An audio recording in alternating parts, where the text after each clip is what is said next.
Hi everybody, today's video isn't a fun one, but it's an important one. I want to talk about the symptoms of depression which aren't usually talked about, because it's all well and good raising awareness of depression and talking about things, but if you aren't talking about things as they actually are, then there's kind of no point. But when it's kind of glossed over or kind of summarised in a way that isn't actually representative of how it is to live with a mental health problem, then is it really helping? And similarly, it's all well and good raising awareness of mental health. In fact, it's wonderful, but if the only two things that are being discussed are anxiety and depression, that again is great that those things are being talked about, but there's so much more to it that is just behind the scenes.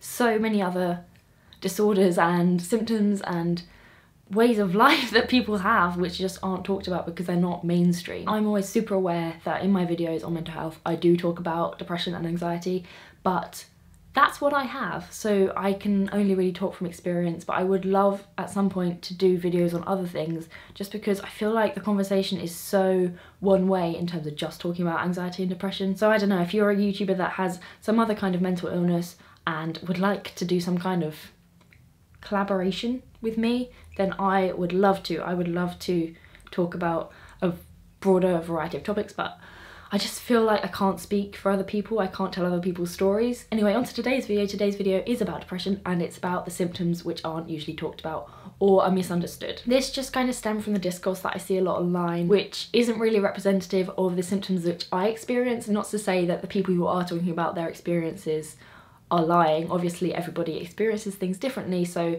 it's very likely that they have very different symptoms to me, but if I have these symptoms, it's very likely that a lot of other people have these symptoms too. So by sharing them, hopefully some people will feel less alone and other people will be able to understand their friends or family or loved ones better. First thing on my list is the thing that I hate most about my illness, way more than any kind of actual mental side effect. Like, it's a mental illness, you'd expect that, but no. The thing that affects me the most, the thing that basically ruins my life and destroys my plans the most, and that is tiredness. I think tiredness is a very well-known symptom of depression. It's very well known that depressed people like to sleep a lot, or need to sleep a lot, or do sleep a lot, and similarly a lot of depressed people don't sleep much at all. They find it really difficult to sleep. Personally, I have no actual sleep problems, it's just that the sleep doesn't do anything for me. You know how you feel at the end of a really long hard day? That's my mind all the time, and I can't break out of it. It's horrible. Just to be able to get out of bed and live a relatively normal day, I have to have at least 8 hours sleep. If there's any less than that, then it's completely like the day is written off and I can't do anything. It's literally like my mind is shut off and it doesn't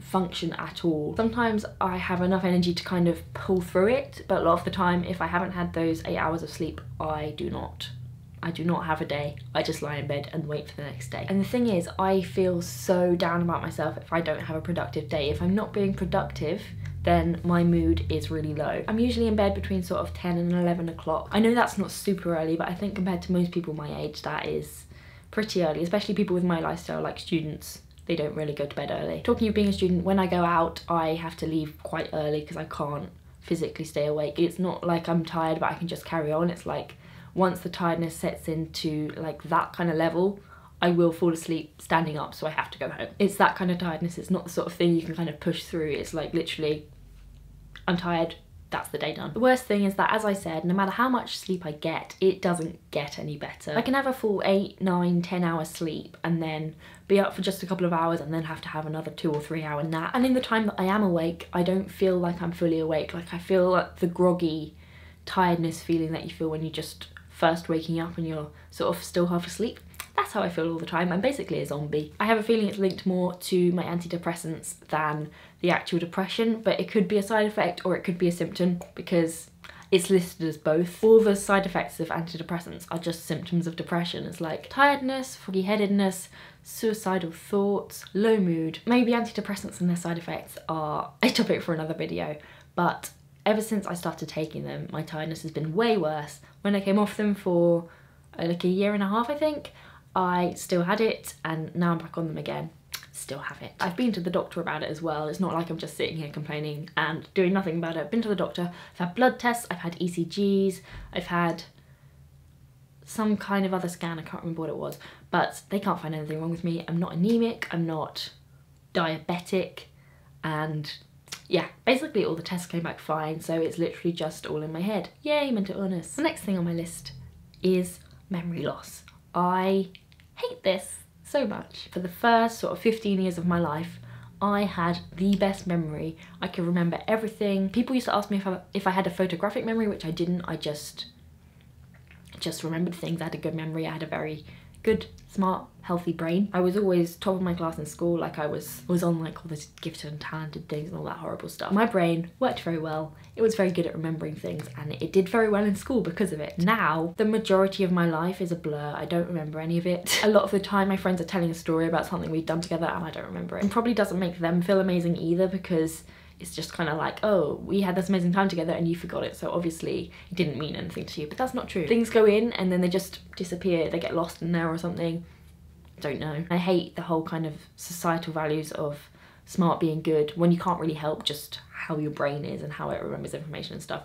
But I don't like not being smart anymore. I would be doing a lot better in my degree if I didn't have depression, because I'd actually be able to understand things and remember things, and most days would actually stay in my brain, but they don't. It's not just old memories from like pre-depression, which I don't remember. I can't really make new memories properly either. You hear people saying a lot about how they feel like they're not actually living their own life, and they feel distance from themselves and from their body, and they feel like they're watching their life happen from the sidelines, and that's kind of, yeah, that's exactly how it is. And because of that, it's not like the memories that I have are my memories. It's just kind of very faint, very distant, kind of like you're viewing the picture but it's really fuzzy and like distorted. Nothing's completely clear, and I'm never completely sure if I've made it up or not, because a lot of the time I think something happened when it didn't. The next thing on my list is arguably the biggest misconception about depression, and that is the misconception that depression is feeling really low. I know it's kind of in the name that your feelings are depressed, so you feel really low all the time. And quite often that is true. As I've said, everyone experiences things differently. But for me, as someone who is in a relatively good place with my depression, in terms of basically the doctors would describe me as stable, I don't really feel that at all. In fact, it's kind of the opposite. I just don't feel anything. I have maybe 1 or 2 days a month where my mood is really low to the point where I can't get out of bed because I feel so bad. But for the most part, it's just like a complete flat line of emotions. There's just nothing going on at all. No happy things, no sad things, just nothing. I guess in a way it's kind of like the opposite to something like bipolar disorder, where you have really big extremes in emotions. So you feel really, really, really happy and then like intensely sad. Instead, I just don't really experience either side of it. To kind of show to you that this is real and like I'm not exaggerating here, I dug these 2 letters out my memory box. My friend Anna sent me these letters. We met on Twitter in like 2012 or 2013, and we became really, really close friends. And she sent me these letters. One says, open when you are happy. One says, open when you're sad. I've had these since 2013 and I haven't opened either of them yet. And I really want to, because I want to know what says inside them, because it's a letter from my friend, and also it's kind of like a time capsule now because I've had it for so long. But I want to open them when I'm experiencing the emotion that they've been written for. I don't feel like I'm ever feeling low enough to warrant opening the open when you are sad letter. I know, I bet you're surprised that I still have them. I know you were upset at the time that I hadn't opened them yet. I'm sorry, but I really want to open them. Hopefully at some point in this kind of recovery journey, I will feel an emotion that is strong enough that I feel it is worth opening one of these letters. I don't mind if it's a sad emotion. I just want to feel something. I just thought I'd dig these out and show you them because they're pretty cute, and they're a good way to kind of explain that I really haven't felt anything particularly strong for, what, over 5 years? Like I said, I do have a couple of days a month where the bad thoughts are bad and I feel relatively low. But when I actually think about it, I don't actually feel low. I just feel extra flat, like extra nothingness. I don't really feel sad, exactly. I had never really noticed that before until I started talking about it just now.